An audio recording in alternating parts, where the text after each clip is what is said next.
ரொம்ப ஹாப்பியாக இருக்குது இந்த மூமெண்ட். என்ன அப்படின்னா, இதே சாலை கிராமத்தில் பிரசாத் ஸ்டுடியோ ஆப்போசிட்டில் வாட்டர் வாஷில் வண்டி கழுவிட்டு இருந்தேன் நான். இன்றைக்கி இந்த இடத்துல நம்மளோட படத்தோட ஆடியோ லான்ச் இருக்குது. அது ரொம்ப ரொம்ப சந்தோஷம், ஹாப்பியாக இருக்குது. என்னுடைய தேங்க்யூ. என்னுடைய நண்பர் உதயராஜ், மோகன், என் ஃப்ரெண்ட்ஸ்லாம் இங்கே வந்திருக்காங்கன்னு தெரில. உதயா, மோகன் இவங்கெல்லாம் இல்லைன்னா எனக்கு இப்படி ஒரு மேடை கண்டிப்பாக கிடச்சிருக்காது. ஏன்னா வாட்டர் வாஷில் வண்டி கழுவிட்டு இருந்தப்போ சும்மா அப்படி பைக் விடுறதுக்கு வருவார் உதயா. அப்போது மூஞ்சி காமெடியாக இருக்குது, எதாவது ட்ரை பண்ணலான்னு சொல்லிட்டு கலக் போதியாரில் எனக்கு வாய்ப்பு வாங்கி கொடுத்து இவ்வளோ தூரம் நான் வந்தேன். அதுக்கு மிகப்பெரிய நன்றி உதயா, மோகன், தேங்க்யூ ஸோ மச். நீங்கள் இல்லைன்னா இப்படி ஒரு மேடை எனக்கு கிடச்சிருக்காது.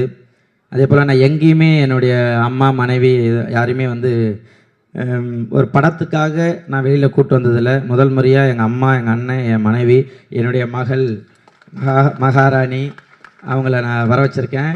இவங்க சொன்னாங்க இல்லையா, ஃபேமிலி எல்எம்எம் ஃபேமிலினாங்களா, அந்த ஃபேமிலியில் என் ஃபேமிலியும் இருக்கணுன்றதுக்காக என்னுடைய ஃபேமிலியெல்லாம் கூப்பிட்டு வந்திருக்கேன். எனக்காக வந்த நண்பர்கள் ஷபு, ஜன்னு, பிரஜன், என் ஊருக்கு 2 உதாரி டைரக்டர், ப்ரொடியூசர் எல்லாருமே வந்திருக்கேன், எனக்காக வந்துருங்க. அதை தாண்டி மதன் சொல்லிட்டு என்னுடைய நண்பர் துபாயில் இருக்கார். நேற்று நைட்டு கால் பண்ணி நாளைக்கு என்னோடய ஆடியோ லான்ச்சுன்னு சொன்ன உடனே காலைல 2:45 ஃப்ளைட்டை போட்டு எனக்காக இங்கே வந்ததுக்கு ரொம்ப நன்றி. அதே போல் என்னுடைய இப்போ நான் ரொம்ப பழக்கத்து லெஸ்கோ ஹாலிடேஸ் என்னுடைய நண்பர்கள் அவங்க தான். அதே போல் என்ன டைரக்டர் செல்வா, டைமண்ட் தோனி பட டைரக்டர், இன்னும் நிறைய பேர் எங்களுக்காக வந்திருக்கீங்க. மஞ்சு சார், எனக்கு இந்த இடத்துக்கு வாய்ப்பு கொடுத்த மாரியண்ணா, தேங்க்யூ அண்ணா. நீங்கள் கால் பண்ணி இப்படி ஒரு கதை இருக்குது, நீங்கள் கேளுங்க, பிடிக்குன்னு சொன்னீங்க, ரொம்ப நன்றி. அப்புறம் என் கூட என்னை ஒரு தம்பி போல் சார் சொன்ன என்னை பார்த்துக்கிட்டு நம்ம தினாண்ணா எங்கே உட்காந்துருக்கீங்க. தினா, தேங்க்யூ ஸோ மச்ண்ணா. என்னை நீங்கள் கூட என்னுடைய மேக்கப் மேன் அண்ணன் கூடயே இருந்து நீங்கள் எப்படி இருக்கணும் அப்படி இருக்கணும் சார் எல்லாமே பார்த்துக்கிறது. தம்பி பாலா, இன்னும் நிறைய பேர், எல்லாருக்குமே நன்றி சொல்லிக்கிட்டே இருக்கலாம். தேங்க்யூ. இந்த படத்தில் ஒர்க் பண்ண இந்திரன், திடீன், அஸ்வின், இவங்க எல்லாருக்கூடையும் ஒர்க் பண்ணது ரொம்ப ஹாப்பி. எல்லாருமே சகஜமாக ஜாலியாக எல்லாருமே பழகிட்டு ரொம்ப ஹாப்பியாக பேசிப்போம். ஹீரோயின் எல்லாருமே கேட்டாங்க, ஹீரோயினுக்கு உங்களுக்கு எப்படி கெமிஸ்ட்ரின்றாங்க. அவங்க பேசுகிற லாங்குவேஜ் எனக்கு புரியாது, நான் பேசுகிறது அவங்களுக்கு புரியாது. சரி, நம்ம யார்கிட்ட ஹெல்ப் கேட்கலான்னு பார்த்தா டக்குன்னு திரும்பி யூகே சார் நின்றுட்டே இருப்பார். ஏன்னா அவருக்கு மட்டும்தான் இங்கிலீஷ் தெரியும்.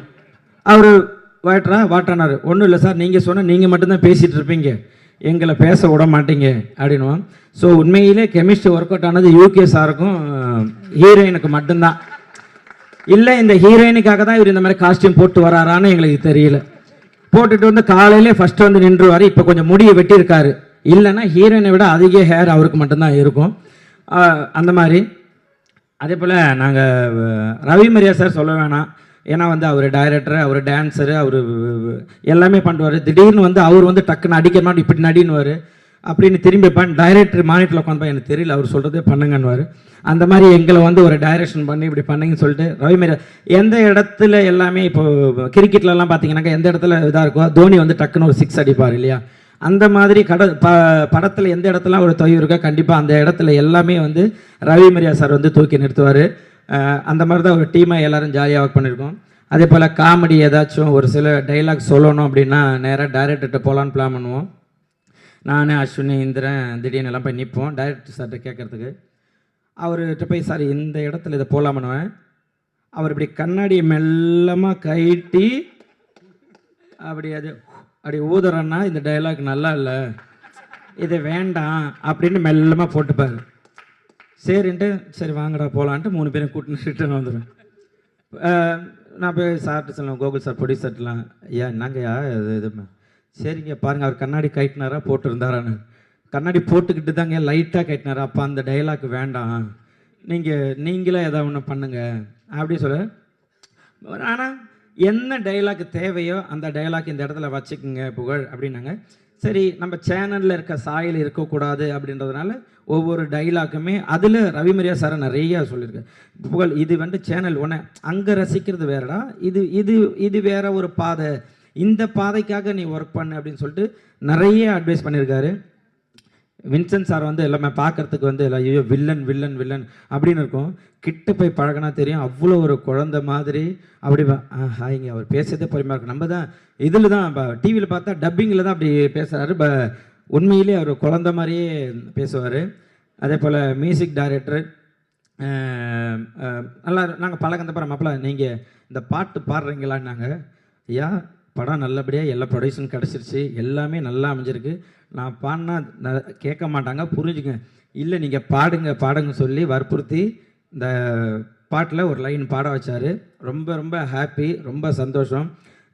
அதே போல் விஜய் கீழே உட்காந்துங்க. விஜய் இந்த படத்தில் நடிச்சிருக்காரு, சூப்பர். ஆல்ரெடி என் கூட ஜூ கீப்பரில் பண்ணியிருக்காரு.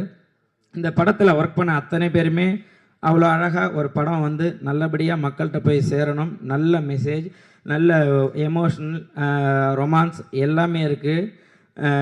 இந்த படம் வந்து ஒரு நல்ல படத்தை, ஏன்னா அவங்கள்ட்ட என்கிட்ட சொன்னப்போ லக்ஷ்மி மூவி மேக்கர்ஸ் நாங்கள் 26 படம் பண்ணியிருக்காங்க, எல்லாமே பெரிய ஹிட்டான படம். அவங்க 27வது படம் நம்ம இது பண்ணியிருக்காங்க. ஸோ இந்த படத்துக்காக கண்டிப்பாக நம்ம உழைக்கணும். இந்த படம் மக்கள்கிட்ட வந்து நல்லபடியாக போய் சேரணும்.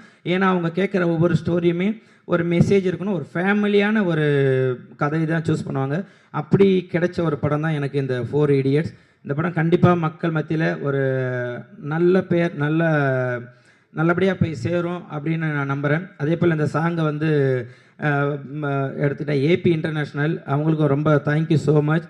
இந்த படத்தில் ஒர்க் பண்ண ப்ரொடக்ஷன் ஆகட்டும், அங்கே ஒர்க் பண்ணுறாகட்டும், ஒரு லைட்மேன் ஆகட்டும், எல்லாருக்குமே ரொம்ப ரொம்ப நன்றி. ஏன்னா எல்லாருமே படத்துக்காக உழைக்கிறது எல்லாமே என்னென்னா இந்த படம் நல்லபடியாக மக்கள்கிட்ட போய் சேரணும், நல்ல கருத்தை நம்ம எடுத்திருக்கோம், இது போய் சேர்ந்தா. இந்த மாதிரி சின்ன சின்ன படங்களுக்கு நீங்கள் எல்லாருமே வாய்ப்பு கொடுக்கணும். இங்கே வந்திருக்க கேமராமேன்ஸ், நீங்கள் தான் பத்திரிகையாளர்கள், நீங்கள் தான் இந்த படத்தை எடுத்து போய் சேர்க்கணும். என்ன தான் நாங்கள் வந்து நல்லபடியாக உழைச்சி இது பண்ணினா கூட எல்லாருமே வந்து நிழலுக்காக மரத்தை தேடி போவோம். ஆனால் அந்த மரம் வெயில் நிற்கிறது யாருன்னு தெரியாது. அந்த மாதிரி தான் நீங்கள் எல்லாருமே எங்களுக்காக உழைச்சிட்ருக்கீங்க. நீங்கள் எல்லாருமே இந்த படத்தை நல்லபடியாக மக்கள்கிட்ட சேருங்க. இந்த படம் நல்லபடியாக வந்திருக்கு அப்படின்ற ஒரு நம்பிக்கையோடு இது பண்ணுறேன். இங்கே வாழ்த்து வந்த எல்லாருக்குமே ரொம்ப நன்றி, ரொம்ப ரொம்ப நன்றி. அதிகமாக பேசிட்டேன்னு தெரில, தேங்க்யூ. யாரையாச்சும் விட்டுருந்தேன்னா மன்னிக்கணும். ஏன்னா நீங்கள் திடீர்னு நிறைய பேர் வந்து எனக்கு படப்படப்படன்னு ஆகி போச்சு. நான் நிறையா பேசுவேன் இந்த மைக் இருந்ததுன்னா, பட் இப்போ ரொம்ப பயமாக இருக்குது. யாரையா விட்டுருந்தா மன்னிச்சுங்க.